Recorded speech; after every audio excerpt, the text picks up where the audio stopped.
Forecast, Dana, to you. All right, thanks so much, Greg. Well, it's a little bit of a slow news week in the financial world, right? But this gives us a chance to talk about a lot of interesting things, and some of these things really are something that we think about a lot because you and I, we're a little older, we grew up. Hey, what are you talking about?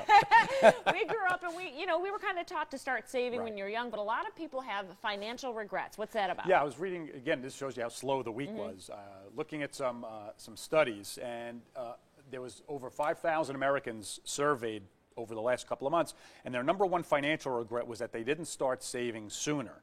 And they reach a point in their life, they look back and they realize, is it too late? It's never too late to really start, but it's interesting that regardless of your political party, regardless of your race, regardless of your gender, the common theme throughout these surveys is the number one regret. Almost 90% of the respondents said they wish they had started sooner.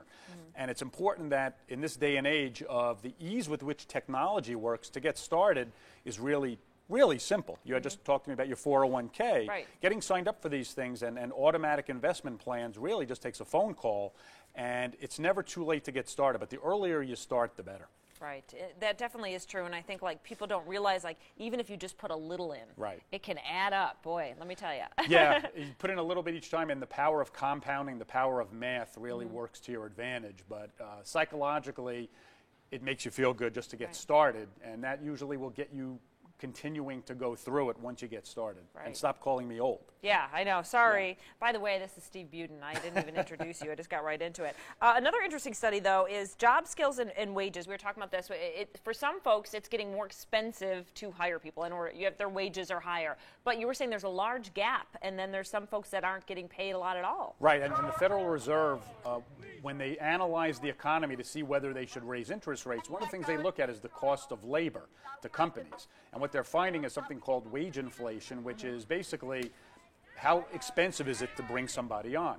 And the survey really showed a bifurcation in our society regarding different job skills. So if you have a job skill that's in demand, whether it's engineering, computer science, the trades, if you're building houses, those jobs are in such high demand that employers have to raise the wages to hire you. Conversely, if you're in a job or a skill that's not in high demand, your wages are fairly flat. And the Fed looks at this very carefully to see whether they will raise interest rates or not. But it's important for the viewers to understand that if you really want a solid job with some good earning potential, look at the skills that are in most demand. And it's really no secret. Computers, math, engineering, and the trades really are in short supply right now. Definitely. Okay, real quick, we've got like 15 seconds, but it's important to remind folks of credit cards. Check your credit cards, see if they've been affected, if there's any crime. I put this one up there because my credit card got hit last week. If a credit card company offers you the ID protection or the alerts, take full advantage of it. I got a call from my credit card company as soon as they saw a charge that wasn't common to them. They called me, they stopped the card instantly. Probably saved me a lot of money. Okay, good stuff. Thanks so much, Steve, for joining us. Stay with us. We're back after this.